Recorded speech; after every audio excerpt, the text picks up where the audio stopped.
Welcome to my world, everyone. This is Like It or Not with Michael Lane, and Michael Lane is who I be.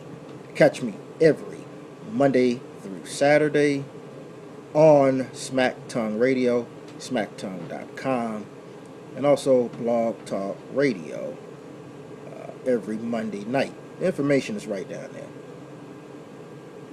I want to read an email, and I want to respond to it because I did say that I do get an overflow of emails, and I want to respond to you. And before I respond, I always send them an email to let them know to catch the video. And so I'm going to respond because there's a lot of emails that's been sent to me by email, like it or not with Michael at gmail.com. That's like it or not with Michael, Michael at gmail.com. And I answer some, I respond to some on the show, but I can't do that all the time. So I'm going to use this as a way to answer the email. So let me get to an email.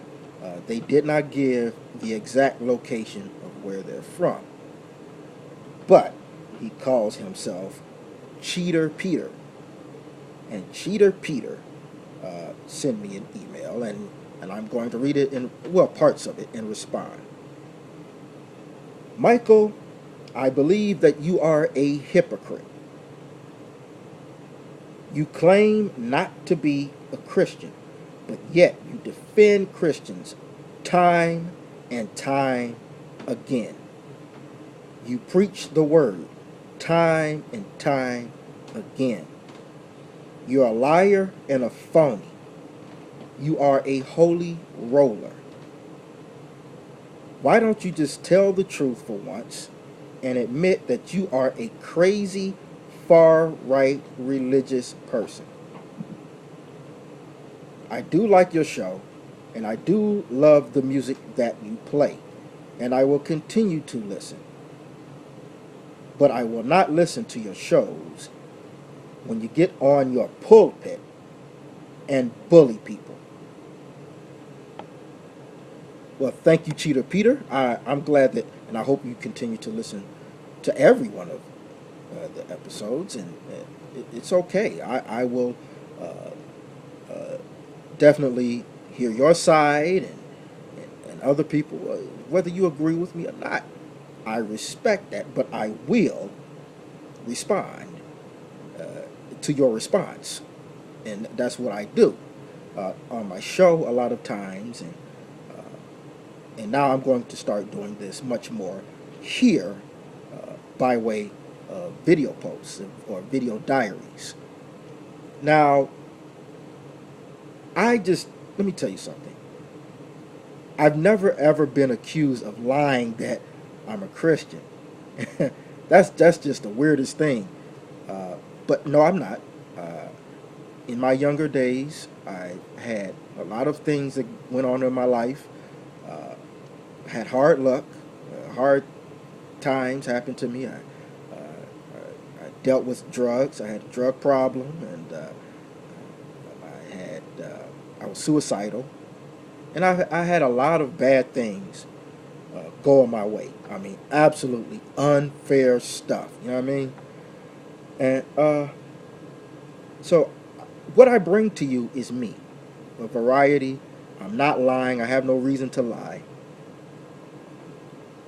But what I do notice is, and I grew up in the church. I grew up in a Pentecostal church, and I was raised on the Bible, and I read the Bible myself. And I challenged those people that taught me the Bible. I challenged them. A lot of things they taught were spot on with the Bible. I didn't say I had to worship it, but everybody looks at Christians and say, if you preach it, you better practice it. And I was one of those guys. I was one of those guys that looked at Christians. My problem is looking at religion and looking at Christians. And the problem is not Christianity. The problem is Christians.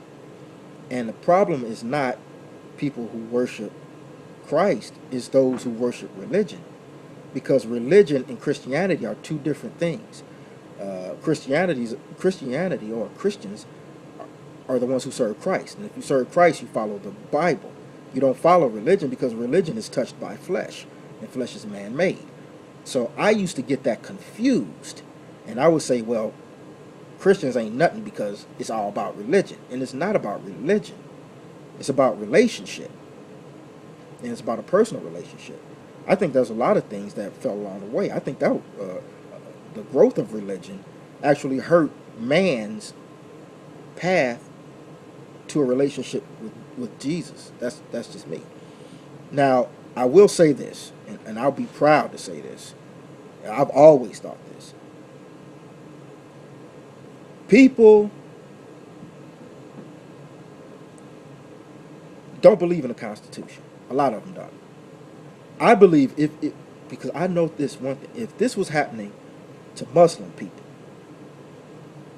I would be defending them.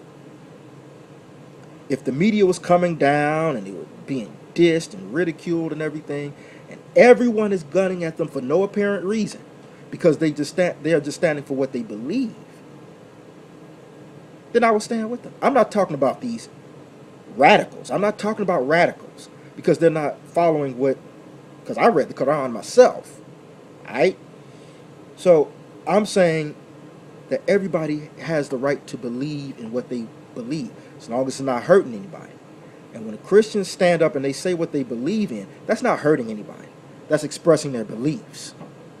And it made me think that the Christians lately, because, as I grow older and I'm learning more about life and myself, I'm starting to notice that people are pointing their guns at Christians. They didn't like them anyway, liberals. But now they're getting their message out. And I believe they are infiltrating into the churches. They're working into the churches and into religion. They are part of religion, these far left liberals, and they are tainting, and they're doing so to purposely taint Christianity. So people start looking at they start blaming Christians instead of those people who are infiltrating and pushing religion. See what I'm saying? Well, anyway, let me explain further. President Obama, who is not Christian, who never was Christian, who never thought about Christianity, who doesn't like Jesus Christ, he lied and said that he was a Christian. He's still lying, saying that he's a Christian. But his actions and what he's doing, especially with Obamacare targeting Christians, there's so many people targeting Christianity or Christians, it made me think, they don't have the right to believe in what they believe. They don't have the right to serve God. Let me tell you something. I am a constitutional Tea Party conservative. And if we say that we believe in the Constitution, then everybody should be down with freedom of religion. Freedom of the way they want to serve or who they want to serve. They're trying to shut the mouths of Christians, and Christians only. Look at Obamacare. I recently read a story with Justice Sotomayor.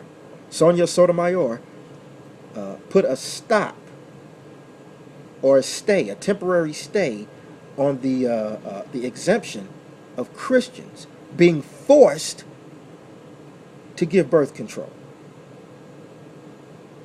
And I know that ticked Obama off. Obama wants this. And so many liberals and people who are buying into this and drinking this Kool-Aid, that's a term with Jim Jones, when you drink the Kool-Aid and it turns out to be deadly. People didn't follow Christ, they followed Jim Jones.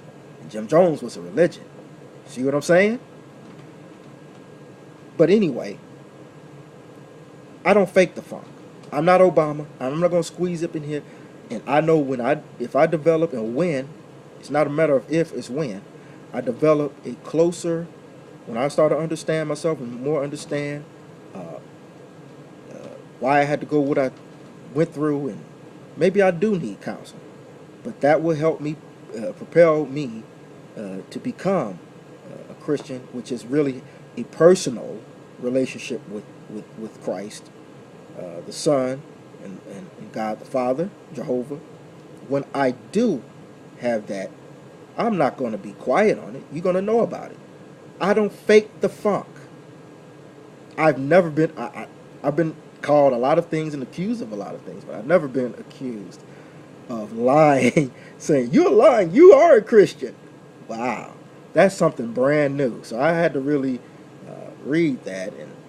But I'm for fairness. If the Buddhist religion was being treated as badly as Christians, and having them forced to do something that is against the word of God, or against their word or what they follow, I'm going to be on their side. Because the Constitution gives them that right, gives them that freedom. And when you have a communist for a president who really doesn't belong in the White House in the first place, who hates Christ, who lies at every second, his whole life is a lie, and he wants to just force Christians to become sinners. There's something wrong there. And every common sense person, whether you're a Christian or not, should just sit back and think about that. Especially those who claim they love the Constitution so much, but yet they're down with this. You're nothing but a liberal liar. So I'm going to continue to, if I see what I see, and the things that people had taught me, and then I read for myself, and it's starting to scare me. Because when I read the Bible and I see all these things coming to pass, and how people are falling for this stuff, it scares me. And it makes me want to think like, maybe I should really think about this and develop a personal relationship with Jesus Christ and do my thing. Because this is scary, man. All these things, people saying all this fairy tale, the Bible's a fairy tale. It's funny how a lot of these things are starting to come to pass. It's tripped out. Just one to grow on. Thank you, Cheater Peter, or whatever your name is. Thank you, man. Keep listening, man. But I ain't gonna change for nobody. But I'm glad that that you have your opinion, and I have mine, and I respect you for that, and I got love for you, all right, brother? And I got love for each and every one of you all right? I'm up and I'm out of here, like it or not.